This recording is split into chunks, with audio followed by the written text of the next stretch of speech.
और वचन राधा स्वामी वार्तिक भाग दूसरा वचन 66। जो संत ग्रस्त में रहते हैं उनसे बहुत से जीव पार होते हैं, और जो भेष में होते हैं उनसे उद्धार किसी का नहीं होता। पर जो संत दयाल हैं वह गृहस्थ ही में रहते हैं। वचन 67। मालिक ने यह फरमाया है कि साधु और प्रेमी जन मेरी देह हैं। जो मेरी सेवा करना चाहे तो मेरे साधुओं और प्रेमियों की सेवा करें। और लोग बावले पानी और पत्थर पूछते हैं। गुरु भक्ति और सत्संग और साध सेवा जो मुख्य है सो कोई नहीं करता है। वचन 68। इस वक्त के जीवों के वास्ते पहले गुरु भक्ति और सत्संग चाहिए, इसके बिना काम नहीं होगा। वचन 69। सत्संग में आ बैठने से कर्म नहीं करते हैं। सत्संग का जो कर्म है उसके करने से कर्म कटते हैं। वचन 70। हर कोई नाम का सुमरन करता है और कुछ भी अंग उसका नहीं बदलता। सबब इसका यह है कि पोथियों का लिखा नाम जपता है। किसी साध का बताया हुआ नाम जपे तो खबर नाम के रस की पड़े, क्योंकि संतों ने अपने हृदय रूपी जमीन को कमाकर नाम रूपी दरख्त लगाया है और उसका फल खाते हैं। जो कोई खोजी प्रेमी नाम का उनके पास जावे उसको नाम का फल देते हैं। वचन 71। जिनको सतगुरु नादि मिले हैं उन्होंने अनहद शब्द सुना है, और किसी को यह मार्ग हासिल नहीं है। इस वक्त में वही भगवान है जिसको इस मार्ग की प्रतीत आ गई और इसकी कमाई में लग गया। वचन 72।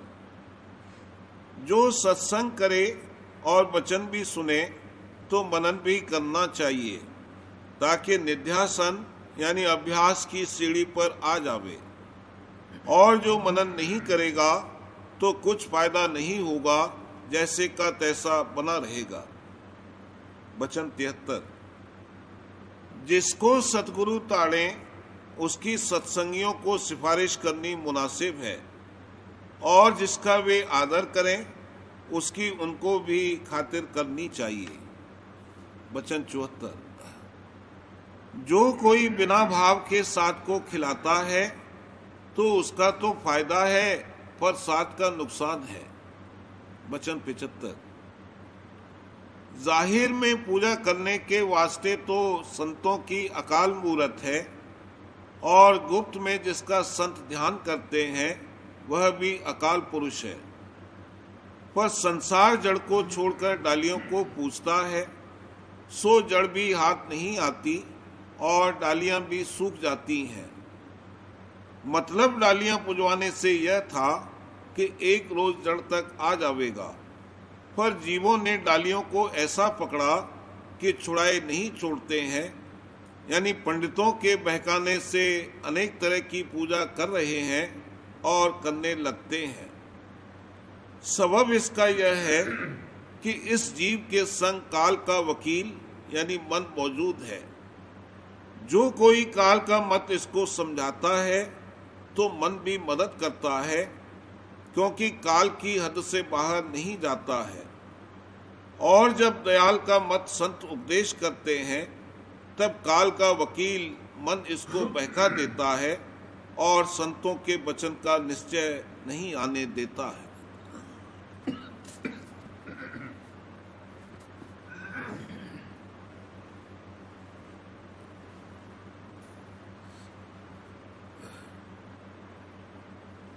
वचन महाराज साहब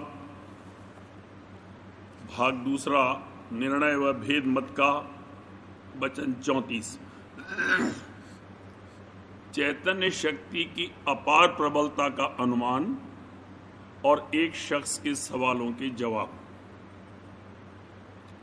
चैतन्य शक्ति बड़ी प्रबल है। सुरत अंश जो कि देह में आकर फंसी है हरचंद कैद में है तो भी ऐसी अजीबोगरीब कार्रवाई उसकी है कि अकल दंग हो जाती है। जो सिद्धि शक्ति हैं वो भी उससे प्रकट होती हैं। सिद्धि शक्ति कई किस्म की होती हैं। पहली अणिमा यानी चाहे जितना छोटा हो जाना, जैसे मक्खी या मच्छर का रूप धारण करना। दूसरी महिमा यानी चाहे जितना बड़ा हो जाना, जैसे हाथी या राक्षस बन जाना। तीसरी लघिमा यानी चाहे जितना हल्का हो जाना। चौथी गरिमा यानी चाहे जितना भारी हो जाना। पांचवी प्राप्ति यानी चाहे जहां पहुंच जाना। छठी प्राकाम्य यानी सर्वसमर्थ हो जाना। सातवीं ईशित्व यानी सब पर हुकूमत कर सकना। आठवीं वशीकरण यानी दूसरे को अपने वश में कर सकना। जब इसको मालूम होता है कि चैतन्य जो कि जर्रा और किनका है, उसमें इस कदर शक्ति है कि राई से पहाड़ और पहाड़ से राई हो सकती है, तब उस अपार समुद्र चैतन्य की शक्ति और सर्वसमर्थता का थोड़ा बहुत अनुमान कर सकता है। और तब इसको यकीन होता है कि जो कुछ होता है मालिक की मौज से होता है और हर हालत में मौज से मुआफकत करता है और मालिक को हाजिर नाजिर देखता है। निरंतर सत्संग और अभ्यास करने से इसको मालिक की अपार कुदरत और सर्वसमर्थता की परख पहचान आ सकती है। अभ्यास में पहले चैतन्य धार के खिंच जाने से ऐसा मालूम होता है कि दम निकल गया, पर जब ऊपर से विशेष चैतन्य की धार आती है तब रस और आनंद आता है, शब्द गाजने लगता है। उस वक्त गोया इसके अंतर में बधाई बजने लगती है। बजी बधाई हर्ष समाई, भाग चला बैराग, भक्ति भावनी निर्मल करनी, खेलत निज कर भाग। सवाल, शब्द किसको कहते हैं? जवाब, चैतन्य धार में जो धुन हो रही है उसको शब्द कहते हैं। मगर शब्द शब्द में भेद है। एक रंडी का शब्द होता है, दूसरा साध महात्मा का शब्द है। दोनों के असर में बड़ा फर्क है। इसी तरह काल और दयाल के शब्द हैं। उपदेश के वक्त भेद बतलाया जाता है और भी जो विघ्न पेश आते हैं उन सब का बयान किया जाता है। अंतर में उसकी परख पहचान ये है, जो निदा खींचे है ऊंचे को तुझे, जान वह धुन आई ऊंचे से तुझे। सुन के जो आवाज जागे कामना, काल की आवाज है घर घालना। शब्द शब्द का भेद नियार, सो गुरु तुझ से कहें संभार। पातंजल शास्त्र में 10 प्रकार का शब्द कहा है, मगर निर्णय नहीं किया है कि कौन काल का शब्द है और कौन दयाल का शब्द है। वेद शास्त्र में प्रवृत्ति और निवृत्ति का जिक्र है, मगर प्रवृत्ति यानी दुनिया के बंदोबस्त और कानून का जिक्र ज्यादा है और निवृत्ति यानी नजात का जिक्र थोड़ा है। मसलन वेद में कर्म कांड के श्लोक 80,000 हैं, ये प्रवृत्ति है, और उपासना कांड के श्लोक 16,000 हैं, और सिर्फ 4,000 निवृत्ति यानी ज्ञान कांड के श्लोक हैं। और संत मत में सिर्फ निवृत्ति का जिक्र है। गीता में कृष्ण महाराज ने अर्जुन से कहा था कि वेद की हद से जो कि 3 गुण से मिला हुआ है न्यारा हो, यानी उसके ऊपर स्थान हासिल कर और सब कर्म धर्म छोड़ के एक मेरी शरण ले, तब काम बनेगा। और जब तक जीव वर्णाश्रम के कर्म और धर्म यानी उपासना में फंसा हुआ है, तब तक वेद का दास है, यानी उसको वेद के कहने पर चलना पड़ता है। और जब माया और 3 गुण की हद से निकल जाएगा, तब वेद के सिर पर उसके चरण होंगे, यानी ये वेद के कर्ता का कर्ता हो जाएगा और उसका हुक्म वेद के हुक्म के ऊपर होगा। त्रैगुण विषया वेदा निस्त्रय गुणियों भवार्जुन। अर्थ, 3 गुण से मिला हुआ जो वेद है उससे हे अर्जुन तू न्यारा हो, और जहां 3 गुण नहीं है वहां चल। वर्णाश्रमाभिमानेन श्रुति दासो भवे नरः वर्णाश्रम विहीनश्च श्रुति पादोत्थ मूर्ध्वनि। अर्थ, जिस मनुष्य को कि गृहस्थाश्रम के कर्म धर्म का अभिमान है वो वेद का दास है, और जो कि वर्णाश्रम से रहित है उसके चरण वेद के सिर पर हैं। अगुण सगुण दोई ब्रह्म स्वरूपा व्यापक सच्चित आनंद रूपा मोरे मत बड़ नाम दुहूते ब्रह्म राम ते नाम बड़ वरदायक वरदान।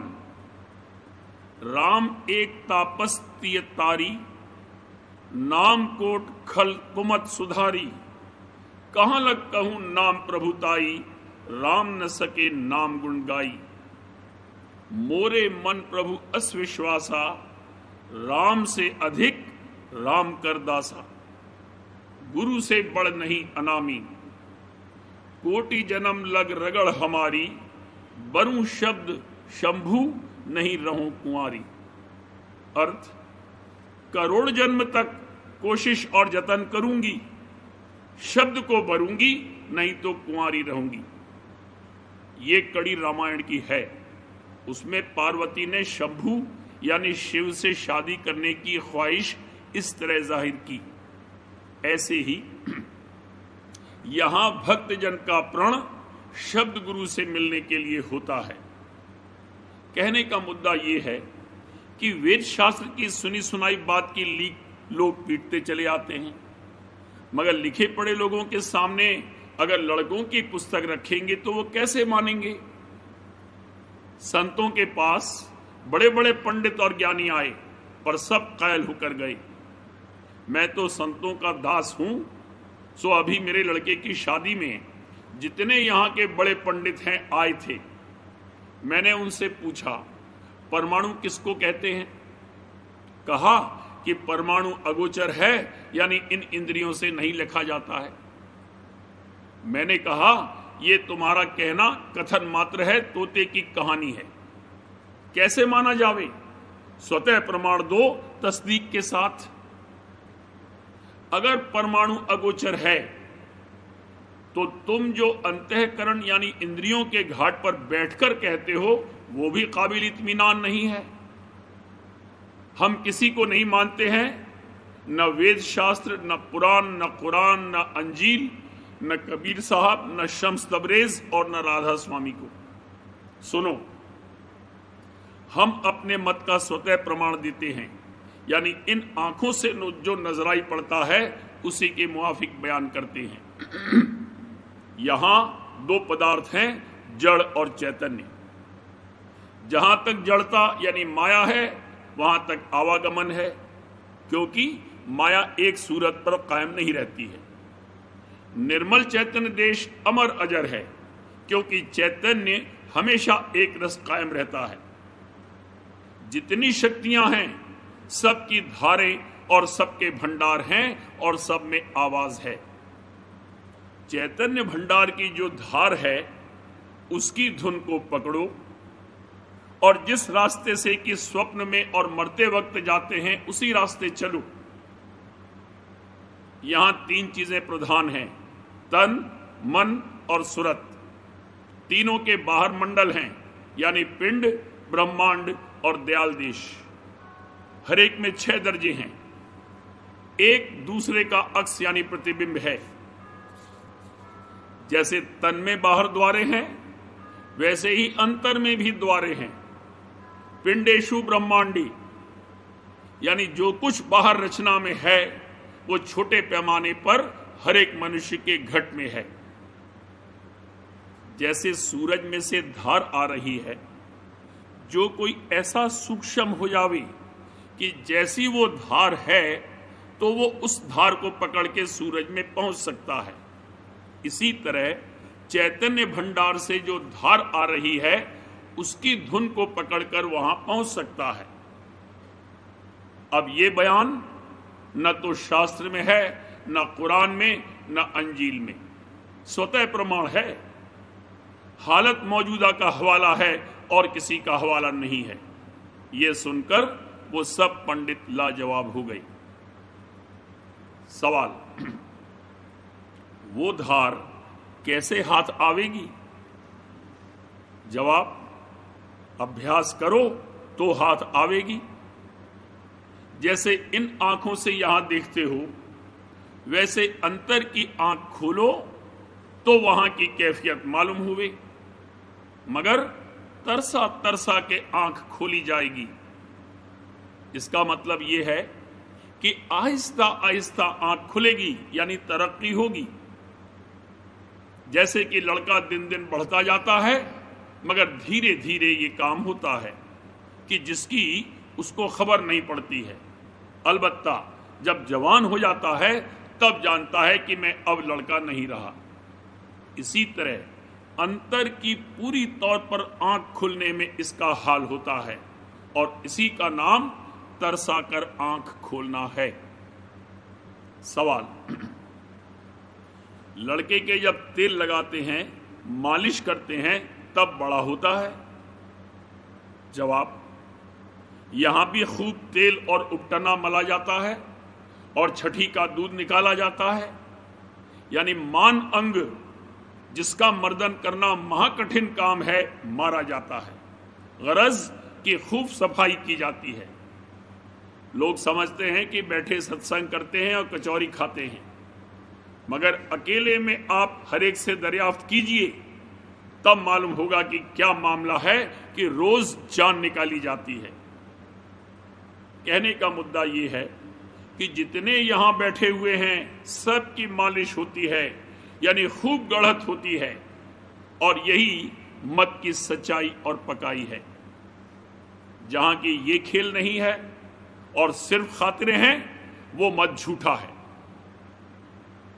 जरा सी किसी के बाय चढ़ जाती है तो किस कदर ताकत उसमें आ जाती है। अगर सूरत बगैर सफाई यानी गढ़त के किसी की चढ़ाई जावे तो न मालूम क्या गजब कर डाले। अब इन बातों को विद्यावान बेचारे क्या समझ सकते हैं? थोड़ी सी विद्या बुद्धि की बातें उन्होंने सीख ली हैं, उन्हीं का ढंढूरा पीटते हैं।